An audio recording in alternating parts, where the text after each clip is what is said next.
Assalamualaikum warahmatullahi wabarakatuh. Apa kabar anak-anak semua? Semoga dalam keadaan sehat dan tetap semangat ya. Nah, untuk materi kali ini kita masih melanjutkan materi yang lalu mengenai sistem dalam kehidupan manusia, yaitu mengenai sistem ekskresi. Nah, apakah ekskresi itu?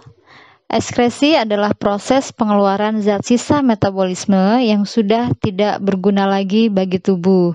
Jadi, apabila zat tersebut masih berada dalam tubuh kita, maka sifatnya adalah racun, sehingga harus dikeluarkan oleh tubuh.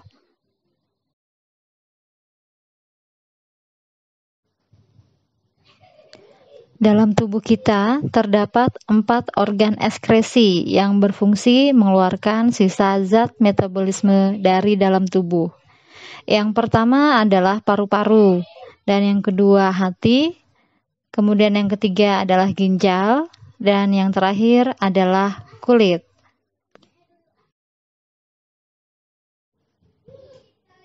Kita mulai dari organ yang pertama, yaitu paru-paru. Paru-paru ini terletak di dalam rongga dada manusia dan berfungsi sebagai organ pernapasan, yaitu menghirup oksigen atau O2, juga sebagai organ ekskresi, yaitu dengan mengeluarkan CO2 atau karbon dioksida, H2O atau uap air, dan juga mengeluarkan panas dari dalam tubuh kita.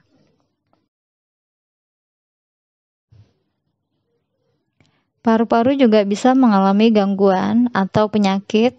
Di antaranya yang pertama adalah TBC atau tuberkulosis. Nah, TBC ini disebabkan oleh bakteri Mycobacterium tuberculosis. Kemudian pneumonia atau radang paru ini disebabkan oleh bakteri juga, yaitu Diplococcus pneumoniae.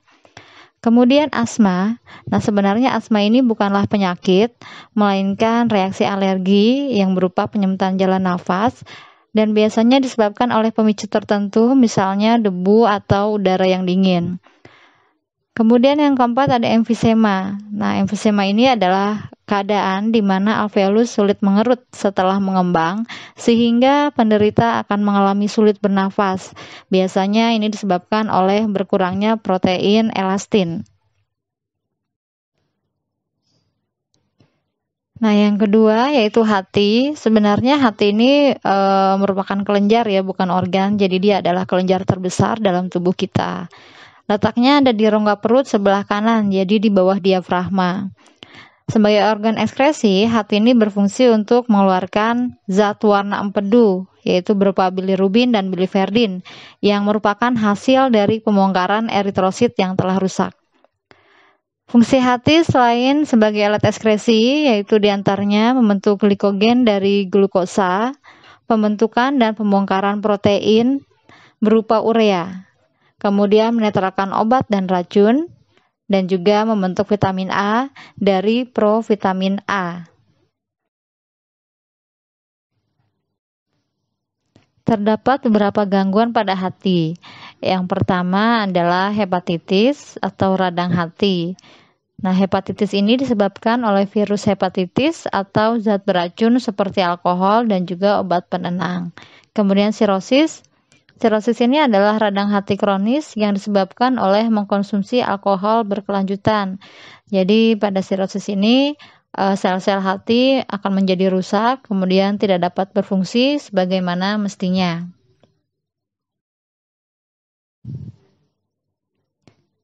Nah, untuk organ yang berikutnya yaitu ginjal, kita akan lebih banyak membahas ginjal di sini.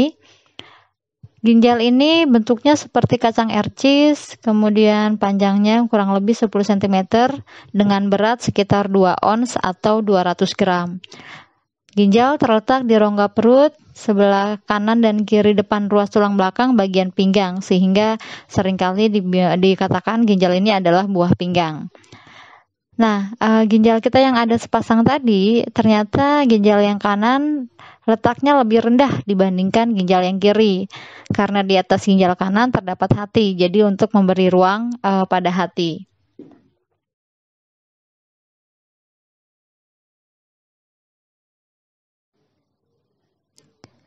Nah, berikutnya kita perhatikan gambar sistem urinari dalam tubuh kita.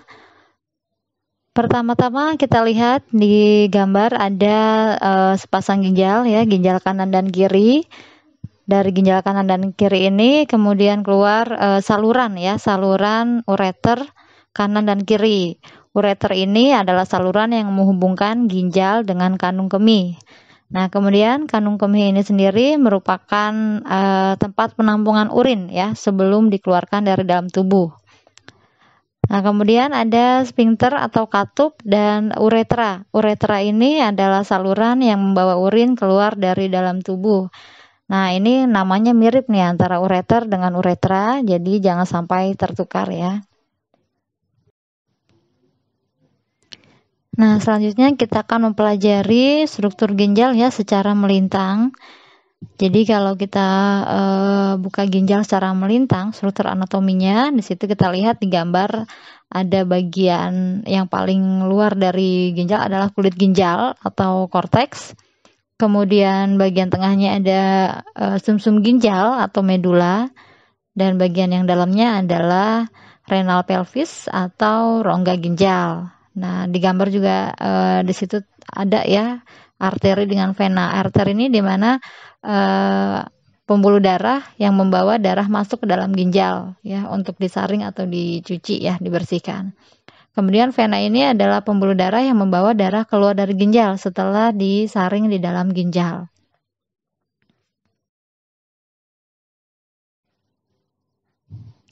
Ginjal dalam tubuh kita ini disusun oleh tubulus-tubulus kecil yang juga disebut nefron. Tiap nefron ini terdiri atas badan Malpighi dan juga tubulus contortus. Nah, dalam nefron inilah terjadi penyaringan dan pembentukan urin ya. Kita lihat bagian di sini, jadi nefron ini terdiri atas dua bagian besar ya, yaitu badan Malpighi. Dalam badan Malpighi ini terdapat kapsula Bowman dan juga glomerulus. Di glomerulus inilah tepatnya terjadi filtrasi atau penyaringan darah. Kemudian ada tubulus contortus. Tubulus contortus ini terdapat tiga jenis, yaitu tubulus contortus proximal, tubulus contortus distal, dan tubulus contortus collectivus. Nah, selanjutnya kita perhatikan gambar nefron. Jadi pada ginjal ini terdapat jutaan nefron yang fungsinya adalah untuk menghasilkan urin atau menyaring darah. Nah, tadi sudah kita bahas bahwa dalam nefron ini terdapat dua bagian utama, yaitu badan Malpighi yang terdiri atas kapsul Bowman dan glomerulus, kemudian tubulus contortus proximal, tubulus contortus distal, dan tubulus contortus collectivus. Di antara tubulus proximal dengan tubulus distal ini dihubungkan dengan lengkung yang bernama lengkung Henle. Gambar nefron di depan ini gambar nefron yang sederhana ya. Seharusnya nefron ini tubulusnya itu rumit salurannya. Nah, ini dibuat lebih sederhana agar mudah dipahami. Tahap pembentukan urin ini terdiri atas 3 tahapan. Yang pertama adalah filtrasi atau penyaringan. Filtrasi ini menghasilkan urin primer dan terjadinya adalah di badan Malpighi, yaitu tepatnya di glomerulus.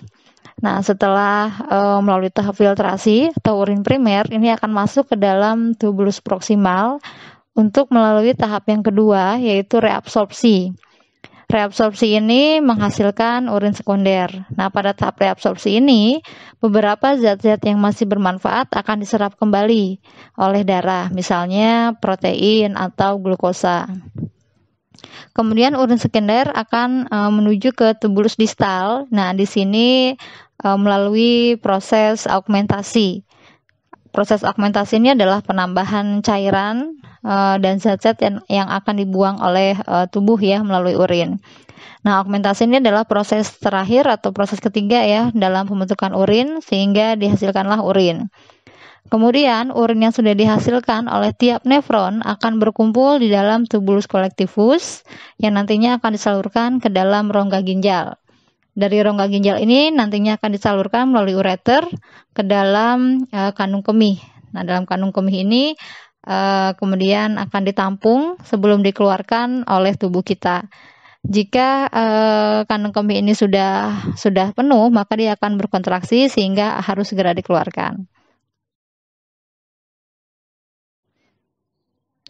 Nah, ada beberapa gangguan pada organ ginjal. Yang pertama adalah diabetes mellitus atau yang biasa kita kenal dengan kencing manis. Nah, diabetes mellitus ini adalah penyebabnya adalah kekurangan hormon insulin.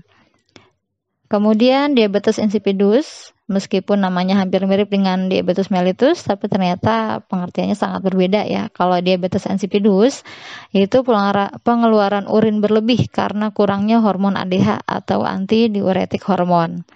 Yang ketiga adalah nefrolithiasis atau batu ginjal. Ini biasanya disebabkan karena asam urat atau pengapuran.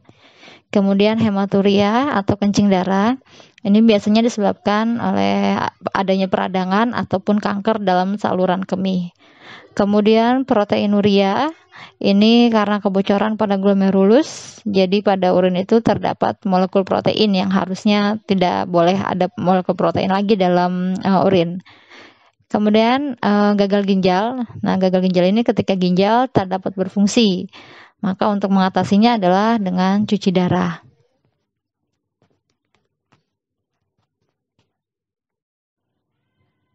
Nah, selanjutnya adalah organ terakhir dalam sistem ekskresi, yaitu kulit. Nah, kita lihat di sini gambar penampang pada kulit ya. Dalam kulit ini terdiri atas 3 lapisan. Yang paling luar yaitu lapisan epidermis, kemudian yang tengah adalah lapisan dermis, dan yang paling bawah adalah lapisan hipodermis. Pada lapisan epidermis ini terdapat lapisan Malpighi dan juga lapisan tanduk. Lapisan tanduk isinya yaitu berupa sel-sel kulit yang sudah mati. Kemudian pada lapisan Malpighi ini terdapat pigmen melanin. Pigmen melanin inilah yang menyebabkan perbedaan warna kulit pada manusia. Jadi warna kulit pada manusia tergantung dari seberapa banyak pigmen melanin yang dia miliki.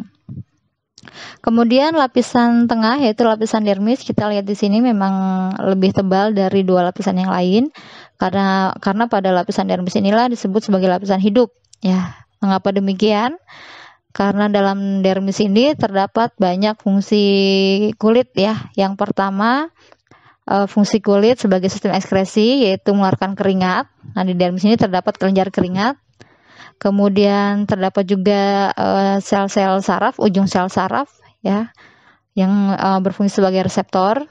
Kemudian terdapat akar rambut atau folikel rambut, kemudian otot rambut, dan juga terdapat kelenjar minyak atau kelenjar sebum. Kemudian lapisan terakhir yaitu hipodermis. Dalam hipodermis ini terdapat jaringan adiposa atau cadangan lemak yang ada di bawah kulit.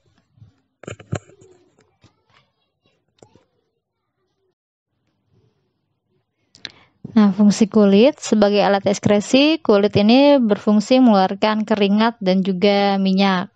Kemudian kulit juga berfungsi untuk melindungi tubuh, mengatur suhu tubuh, menerima rangsang dari luar, dan juga mengubah provitamin D menjadi vitamin D.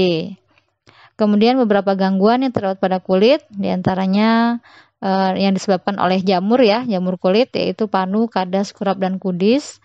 Kemudian gangguan kulit yang biasanya dialami oleh remaja yaitu jerawat.